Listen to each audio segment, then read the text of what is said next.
guys, welcome back to our channel. In today's video I'm going to be showing you guys a really quick, easy way that you can measure your product labels before you purchase them at home to make sure that they are correctly sized on the jars that you're using for your cosmetic products or basically any type of product. A lot of you guys wanted to know, well, how do I make sure that my labels are the right size? So I'm going to show you guys a really quick trick to measure your labels before you purchase them and ways that you can make sure that they are sized correctly. Make sure that you guys stay tuned and watch this video all the way to the end because I'm thinking I might do some label designing at the end of this video. I also saw a question or a comment saying, how do I add my logo to make it transparent? So I think I might just throw that in here somewhere at the end of this video. Actually, I'll watch all the way to the end. And if you are watching right now, go ahead and like, comment, and subscribe, and let's get into it. Okay, so in order to do this correctly, there's only going to be a few things that you need. First thing you're going to need is a pencil.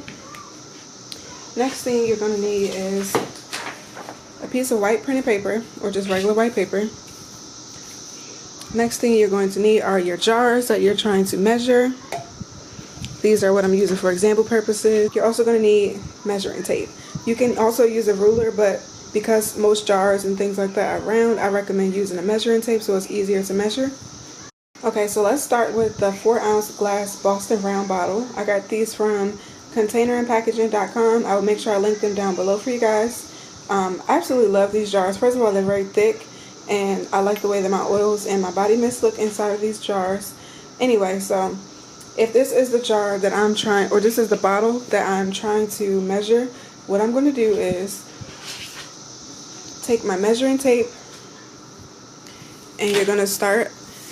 I do inches. You can do centimeters if you like. I prefer to do it in inches, but either is fine. So I'm going to take my bottle, and then for starters, I like to just measure around the bottle to see just about how much space I might have to work with. So I'm wrapping the measuring tape around the glass bottle, and I see that it's stopping at about, I would say that's about 6 inches or so. So the bottle is 6 inches around, and usable space going vertically, I'd say we'd have about, I would say there's about 3 inches of usable space going vertically using this bottle. So you have 6 inches going around the diameter, and then vertically there's about 3 inches of usable space for a label. Keep in mind that most bottles like this are going to be rounded at the top, so you don't want to use this space.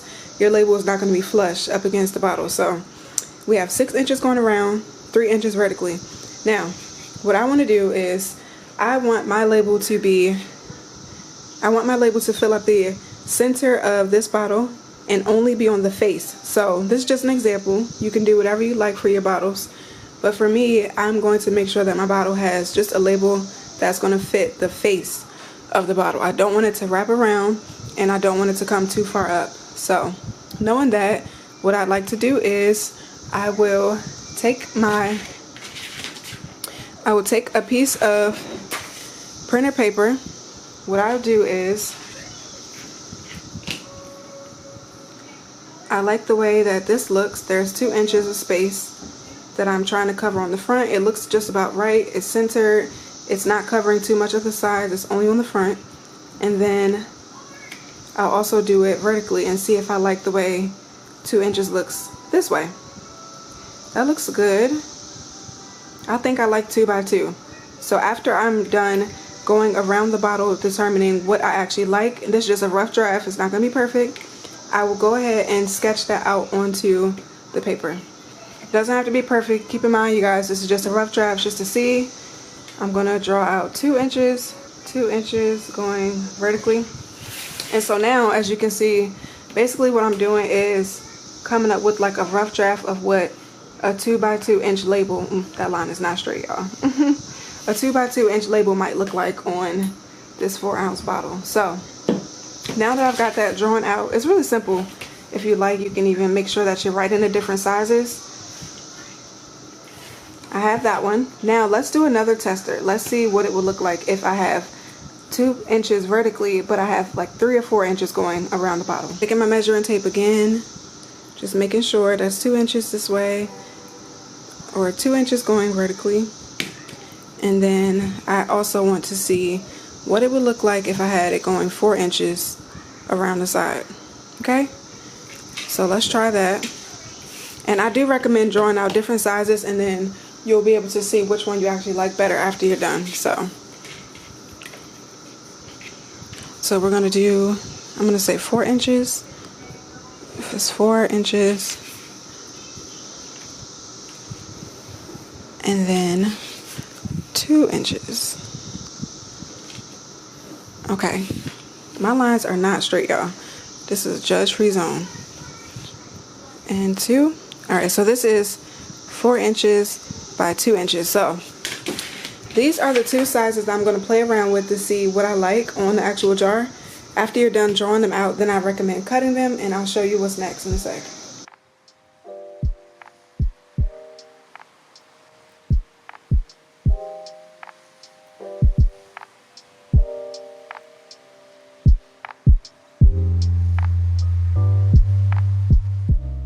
Okay, so now I have my two labels. Let me write what sizes these in. This is 2 by 4 inches, and this is 2 by 2 inches.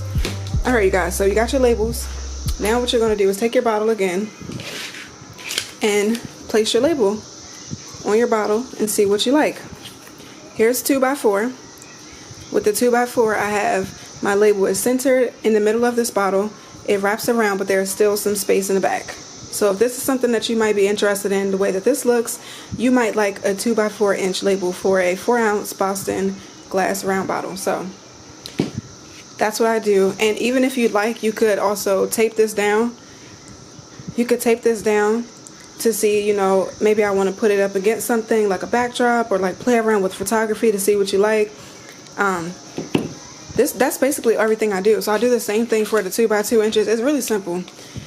But it gives you a good idea of what you're going to get when you actually do buy your labels, so that you're not buying hundreds of 2 by 2 labels and you don't even like the way they look on the bottles before you buy them. So this is what the 2 by 2 looks like. This is preferably what I would use, well, what I do use for my jars. So I like the way this looks.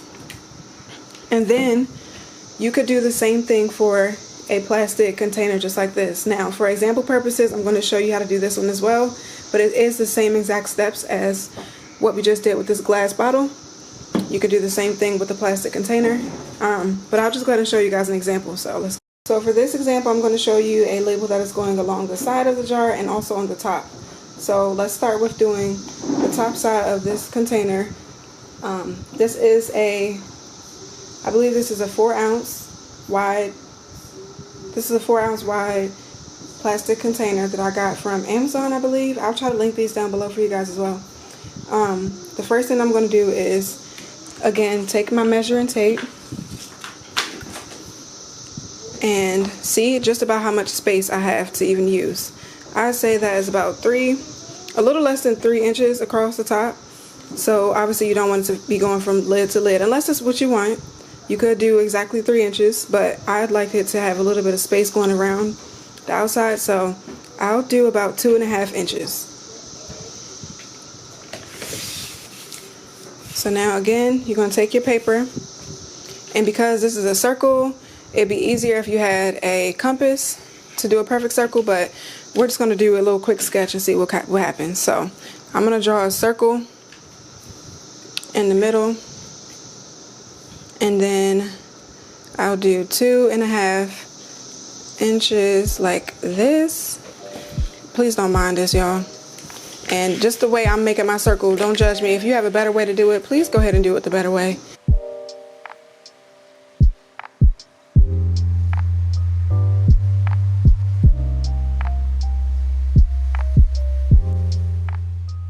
So what I'm going to do is draw around them and try to touch each point. This is not perfect.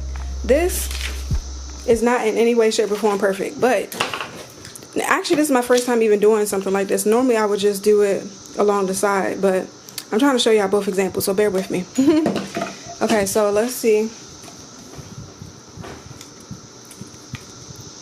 We have about 2 inches vertically and about 9 inches. So if you'd like a label that's going all the way around, then obviously you want to use, 9 inches, something by 9 inches. But you know what, let's do it all the way around. So I'm going to do, let's see, I'll just do 1.5 inches by 9.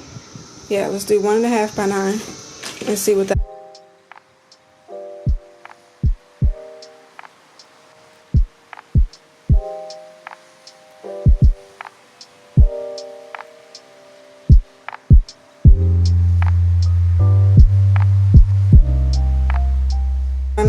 not perfect. I'm going to put it along the jar. First of all, I do like the way that the 1.5 looks. There's still space on the top and the bottom. And then with the 9-inch wraparound, is it fitting? It's just about perfect, okay? So this is what the label would look like. Or this is how you measure a jar like this. Now let's try the circle one, because I'm not sure about this one, y'all. I ain't really too confident about this one, but we're gonna see. We're gonna see what your girl's working with.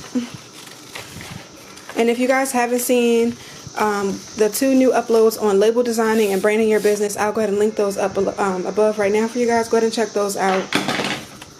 What it would look like if you had a 2.5-inch label on the top of a jar like this.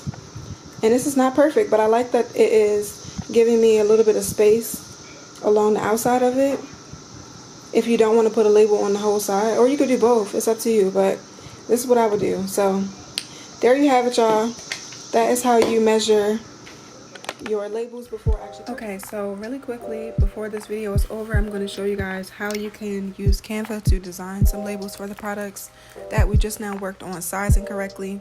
Now this is going to be like a really beginner basic tutorial, and if you guys would like a more in-depth tutorial on actually using Canva, the software, just let me know in the comments below. But for right now, what I'm doing is going on canva.com, going over to the right side, clicking create a design, create a custom size. Now I believe you can only do the custom sizing if you are a Canva Pro, so make sure you check the link in the description box for the Canva Pro membership. I think it's about $13 to $14 a month. It's not expensive, and I use it every day in my business. So I'm going to make sure that I select the right inches or the right measurement, and then I'm going to put 2x2, because for this example we did 2x2. So it's going to open up a blank workspace, and then I will just start designing my labels. Now, like I said, I'm just doing an example, so this is not something that I'm actually using in my business, but I'm just showing you guys something, you know, an example of what you could do. So the first thing that I would think I want to do is add a pink square on the background, just to give like a little bit of depth or something different to the background. Right now it's really plain. So you can go over to elements, and then I will just type in the elements I want to use, which is a square. A square will appear, and then I will drag that onto the canvas and change the color of it, because gray is just not cute. So it's already this pink color that I think is okay, but I'm going to click add a new color and try to, you know, figure out a color that looks best based on the product that I'm making. For this example, we are making a Blossom body butter. So what I'm showing you right now is me dragging the square and trying to center it. So once you click on the element that you're using, Canva will actually have these purple lines appear on your workspace to let you know that it's centered or not, which is really helpful because I can't center anything for anything. So next I'm going to go into the element search bar and look for some flowers. Example purposes, I'm a fan of line art. I really love line artwork, so I'm going to grab a couple of flowers that I feel like look nice and put them center on the canvas. And for most of this, it's kind of self-explanatory what I'm doing, but I'll just keep talking to you guys and let y'all know exactly what I'm doing. Anyway, I'm going to duplicate this flower and then flip it horizontally so that it's opposite of the other flower on the left hand side. Make sure that when you're doing this, you are making sure that everything is aligned. That's why I use these purple guidelines a lot, so that everything is straight. And then I'm going to look for my logo. I have my logo already uploaded on Canva, so I'm just going to type in Rose and pull up my transparent logo. Some of you guys asked to figure out how to actually have a transparent logo, and I'll do a whole separate video on that, but for right now I'm just putting my logo onto the canvas. And some of this stuff is looking kind of cute, but it needs to be worked with a little bit more. So what I just did was locked down that pink square. There's a little lock button up on the right hand side. I locked it so that anytime I'm clicking stuff that's on top of it, it won't move around, because that happens and it's kind of annoying. So anyway, make sure that it's locked, and then whenever you're ready to do something with it, you can just unlock it like you see me doing right here. I'm changing the transparency of it to make it a little bit lighter than that dark pink I had at first. Now I'm going to text. I'm going to go over to the text bar, and they also have these already like pre-designed texts for you. So if you like something you see, just use that like I'm doing. I'm going to put the title Blossom, because this is a Blossom body butter in my example tutorial.